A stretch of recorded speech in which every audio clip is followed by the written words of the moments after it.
It's nice to have Loren Bast from Bainbridge Prepares and just a gad about town here with us again. We're going to talk a little bit about why it is that there seems to be resistance to wearing masks among a large contingent of our population. And it's frustrating because obviously all of the medical experts say that this would go a long way towards allowing us to do things like reopen activities.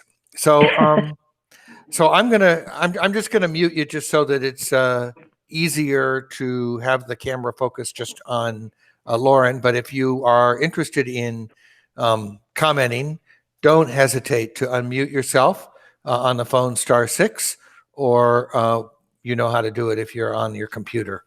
So Loren, what do you think? So when Reed asked me to talk about this, I was like, well, Reed, if I knew how to solve this problem, then I'd probably be getting paid a lot more money or be some, senator somewhere, because this is a hard one. This is, unfortunately, as I think Richard was talking about, things have, I keep wondering what the next thing is that's going to become political. Like eating cherries will become political at some point, or whatever.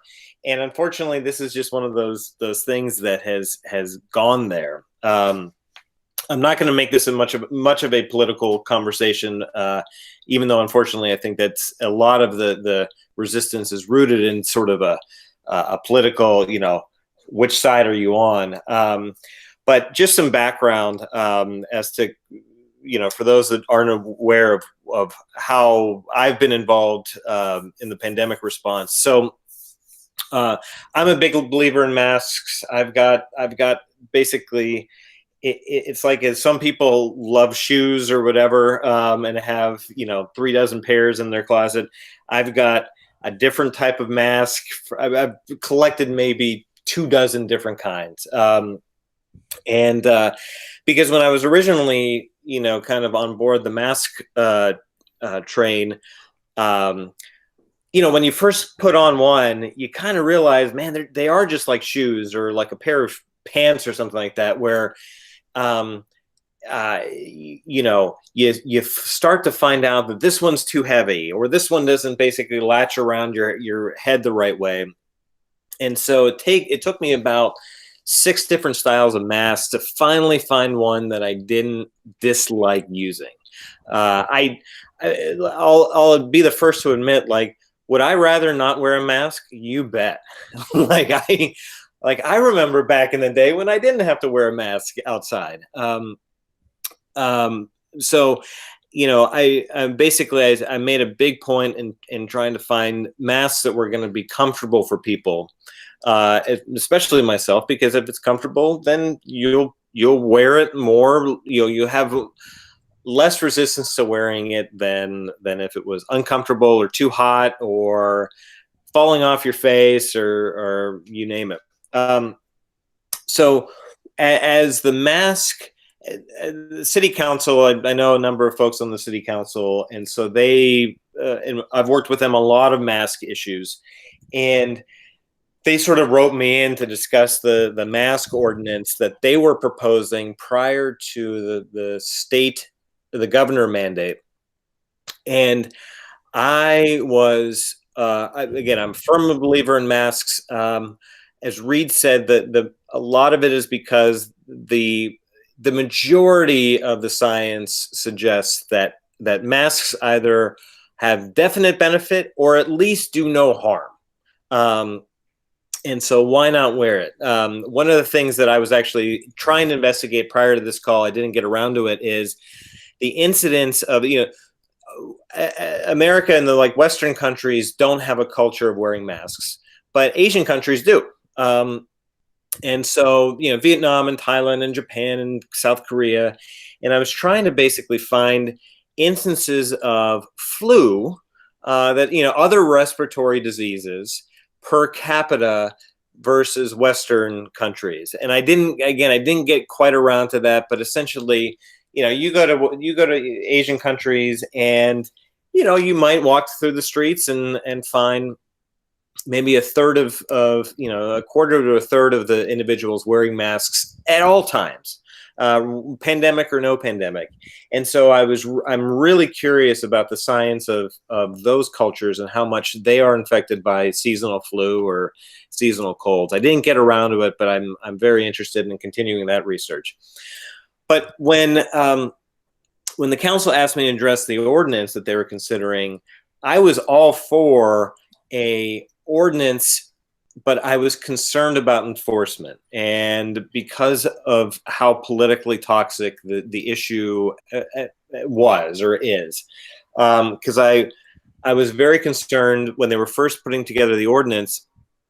There was a lot of concern about police enforcement, especially 3 weeks ago with all the police and Black Lives Matter protests. I'm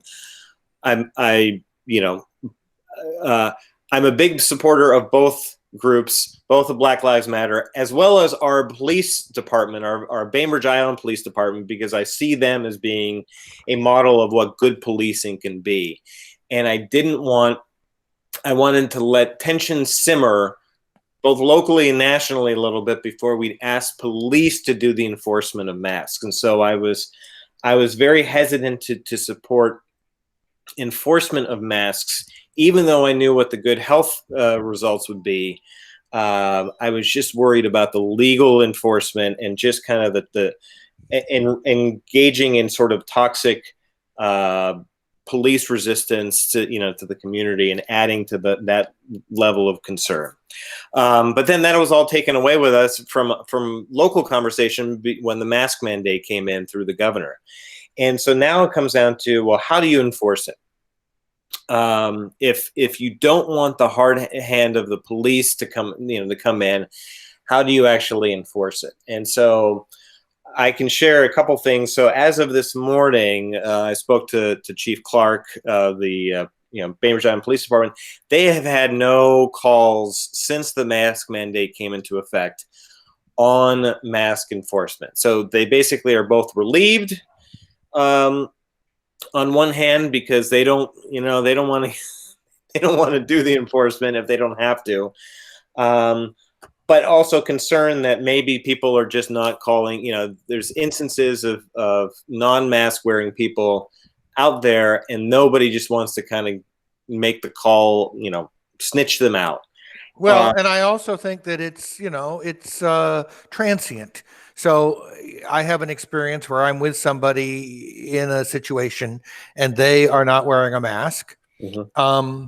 And then we're gone. It's like there was an opportunity where maybe I should have said something, and maybe on occasion I have. But how to do that in a way that doesn't turn into some sort of a test of wills, or I'm calling the cops on you.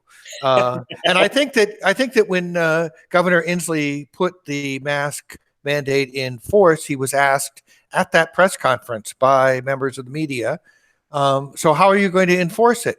Mm-hmm. And clearly there are some challenges that he faced there. Do you mind if I share a little video of some of the challenges the governor faced? So I'm just going to, let's see here, present now and share a Chrome tab. And here is the Lewis County Sheriff. In case you guys didn't hear, Governor Inslee, in his infinite wisdom, has decided after over 100 and some odd days that we should all wear face masks inside and out. Here's what I say. Don't be a sheep.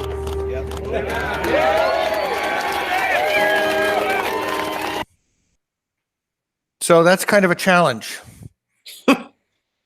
I mean, yes. Without a doubt. I don't think they're going to be doing enforcement. Reed, something tells me. Yeah, I think that, it's obviously that's not uniform across the state. Yep. But that's where you end up with a challenge that maybe that's not the best approach to take, to lean on law enforcement people, because they might have divided loyalties or confusion about this. And as you said at the top, politics is, or at least machismo or something, is trumping, so to speak, science. Yes.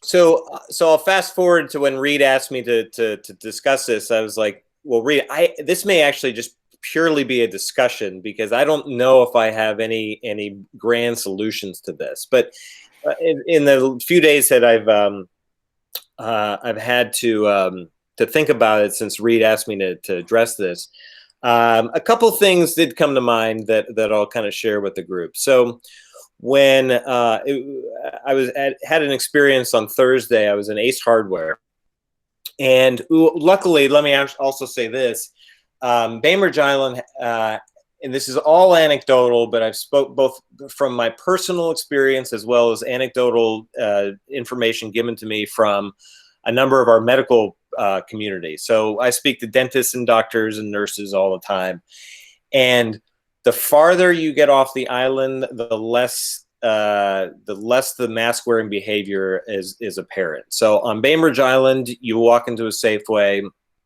and this is maybe as of 2 weeks ago, and you'll have 6 out of the 10 people wearing a mask. If you go into a Bremerton Safeway, you may get 3 out of 10 people. And so when I cross the bridge into Poulsbo, I do catch up. I basically do kind of a rough calculation, and I say, okay, in RT&C, you get 8 or 9 out of 10 people wearing a mask. In their central market, you may get 6. And so I can see that kind of that culture not being enforced the farther off the island that you get. So that's just kind of an interesting statement of kind of what the island believes or what have you. But back to my ACE story. So I was in ACE. This was the day before the mandate came into effect. And I saw maybe 7 out of 10 individuals wearing masks, which I thought was pretty good. I was standing in line, and one gentleman came in, saw 4 of us standing in line, all wearing masks. And he looks at me, because we all looked at him, and he looks at me, and I could tell he was embarrassed, because he was like, I forgot my mask. And kind of he put his head down, and I could tell he actually did feel bad.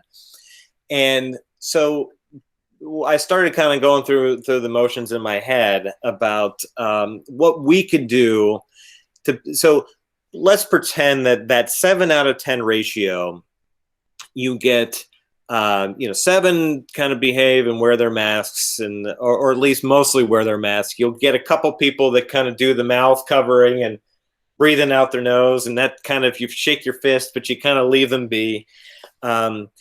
But then you catch that 8th person who just legitimately forgot. They ran out to the store. They thought the mask was in their car, and it wasn't, or it was dirty because they dropped on the floor or something like that.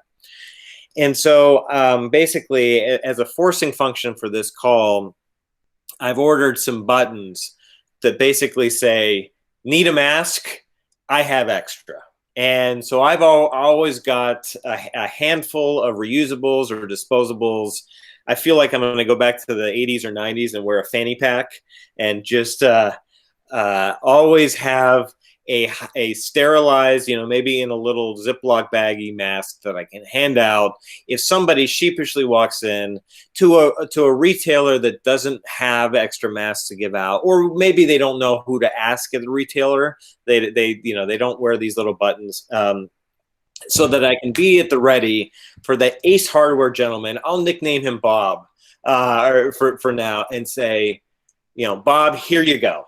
And just, it's yours. Because I realized, like, many weeks ago, I was in a similar situation in the Walgreens where, an older gentleman walked in and specifically asked, like, hey, do you have any masks? And they were out. But I was like, sir, I actually have a number in my car. And he's like, really? You give me? And I'm like, yeah, absolutely. And so I walked out to my car and handed him one for him, and then one for his wife, and one extra in case they lost. I like that. I think that we could all put a Ziploc bag in our in our backpack or our and just have something ready to give and do what you're suggesting. I do think that positive reinforcement or support by a larger group of folks is a good way to change attitudes. People don't spit on the street as much as they used to, thanks to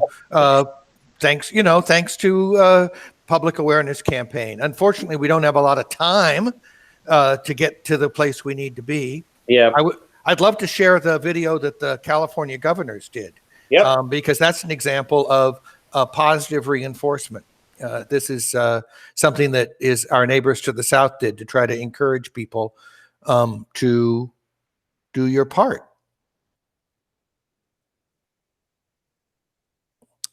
Okay, we recognize that guy. And maybe you didn't vote for me. Arnolds Newsflash, I voted for Gray Davis. But no matter who you voted for, or if you didn't vote at all, it doesn't change that Californians look out for each other. Look, nobody wants to wear these things. And thankfully, masks have come a long way since the last pandemic. This is not about being weak. It's about fighting the disease and keeping our families and ourselves safe. And it's about getting Californians back to work. And small businesses open safely. COVID-19 is still spreading. It didn't go away just because your mall is open at 50% capacity. This isn't over. It's up to all of us to fight it. So do your part. Don't let COVID win. Wear a mask. Just do it. Just do it.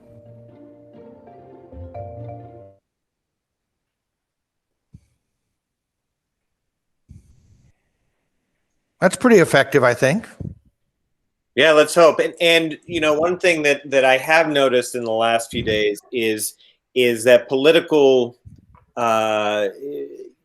basically the political tide is turning a little bit on more folks that were anti-mask 2 weeks ago have started to come around and just basically lower their guard and not be so militant, either not be so militant in anti-mask behavior, or say, you know what, just go ahead and wear it. You know, it should be fine, and I wear it, and so hopefully those sort of campaigns can help. So Reed, I think you're going to show another video in a little bit, and I may speak to that video right before you show it. So I mentioned basically, you know, out of 10 people in a store, 7 are wearing them. The 8th would have worn it if they remembered, so they may need an extra. And then you get the last 2, and so maybe that 9th person is ready to go on sort of maybe that pseudoscience on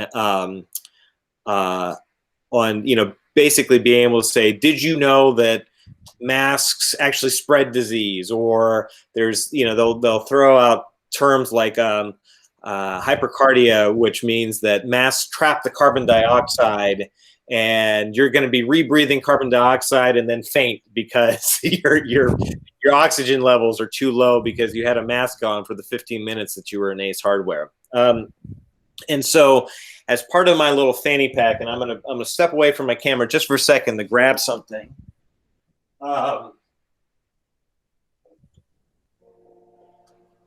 So one thing that I've noticed a number of doctors and nurses doing, and I need to find a way to do this without looking like a smartass, and which is going to be very hard. But essentially having kind of things on their person to say, look, I've been wearing my mask for 30 minutes now, and here's my pulse oximeter rating. Hopefully I do rate above 92%. Otherwise, I may have to drop off this call and call EMS. But there we go, 99%. And so basically, you know, while having the mask on, be able to say, look, I've been wearing this for 30 minutes, for 45 minutes, and my oxygen levels are just fine. So you know, and you look like you're a tougher guy than I am. So, you know, I think you can do it. I think you can survive the 20 minutes that you're in Ace Hardware or at the Safeway, and not pass out due to lack of oxygen. So just kind of having and they may be persuadable, they may not be, but just being able to kind of throw out information that you can have at the ready in a non-confrontational way, so that maybe they say, okay, I'll think about it. You may have won this one, and maybe I'll consider it. And then you'll get to that 10th person that will not be persuadable, and you don't want to go fisticuffs with them, and you just have to sort of step away. So Reed, probably step 6 feet away, for example. Yes. So Reed, if I teed you up, are you going to show that last video? So yeah, we can show this video. This is from a group called The List, but I'm sure there are other examples of this out there.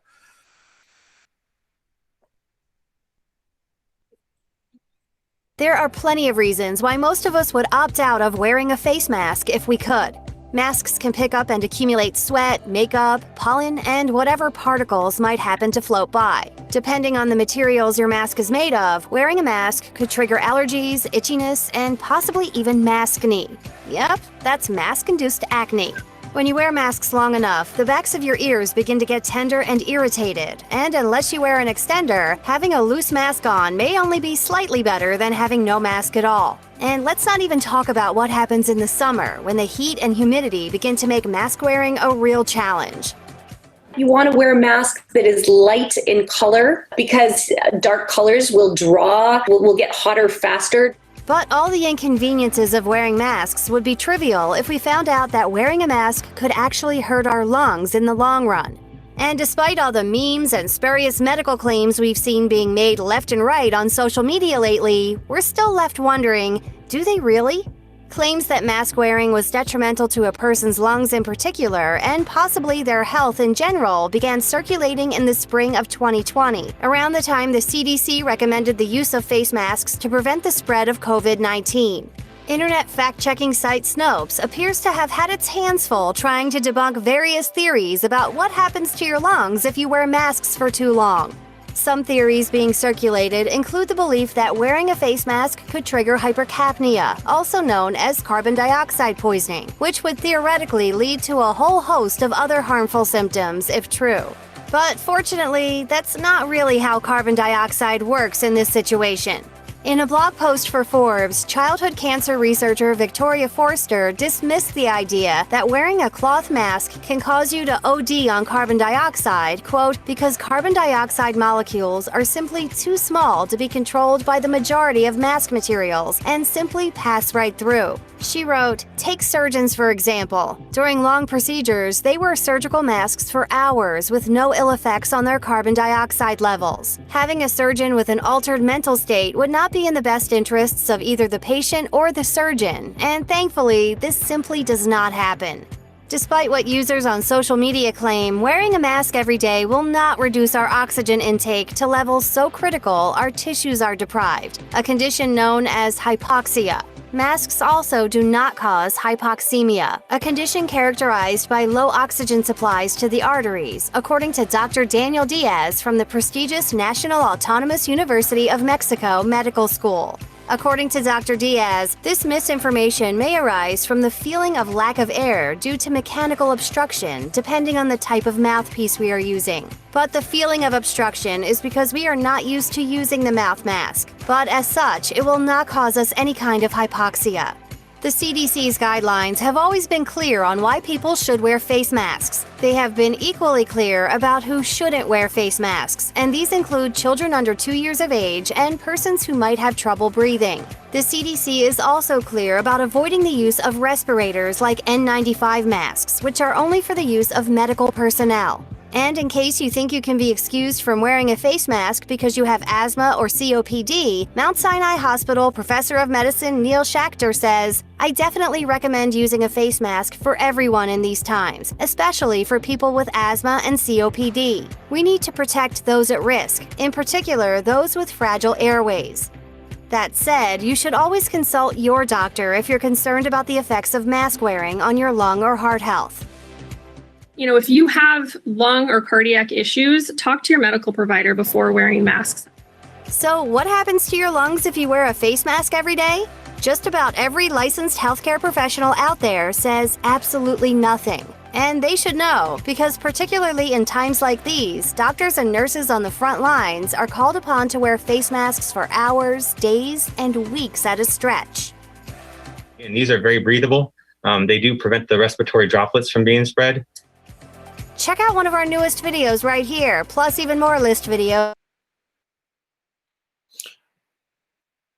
Reed, I wanted to mention really quickly that there are two things that jog my memory while watching that. Is another thing that I carry around with me, and I don't have it on me right on this video because they're out in my car, but they're called ear savers. So essentially you wear an ear, the over the ear style mask long enough, and it can wreck your ears. Like it just drives you nuts. So Barn, they've been one of our fantastic partners, has created a number of what's called ear savers, and you can order them online as well. But essentially, they're just little latches that they save your ears because they create that latch behind your mask and stretch this out without having to go around your ears. So the people that I encounter out in the wild are fidgeting and just saying, I want to take this thing off because my ears are just driving me nuts. I can hand them a piece of 20-cent plastic and hopefully alleviate those issues. One other thing that I kind of have also in my car is some very inexpensive face shields. And I know that's cheating a little bit, but essentially anything that I can do to prevent, a lot of breathing out by people. And if they're going to refuse to wear a mask, but if I can convince them to wear a face shield that costs me $3 to make, then so be it. And again, they're still kind of trapping, it's still preventing the aerosols from kind of escaping their mouth and getting out there, even if they won't wear a mask around their face. So those are the things that I'm trying to arm myself with as I try to get that 7 out of 10 people to 8 out of 10 or 9 out of 10, because I know I'm never going to get it to 10 out of 10, but if I can increase it by one or two people each time I come across them, that's my goal. Yeah, and it's becoming clear that we're not going to have a 3 or 6 month challenge here. That even when there's a development of a vaccine, it's going to take time to get that doses available for everybody, and it's going to take time for all of us to get vaccinated. And there are risks that people will not vaccinate in large enough numbers that we will quickly be able to have what's so-called herd immunity, have a likelihood that the virus in and of itself will not spread in the community because of people who are already immune to it, which means that we just need to get ready for what's going to feel like the long haul. So developing some strategies now, I think, makes sense. And I really want to thank you for continuing to work on that, Loren. I know that we're getting from the sprint to the marathon part of this virus. Yes, we are. Well, and thank you, Reed, for continuing the marathon on your end. I wonder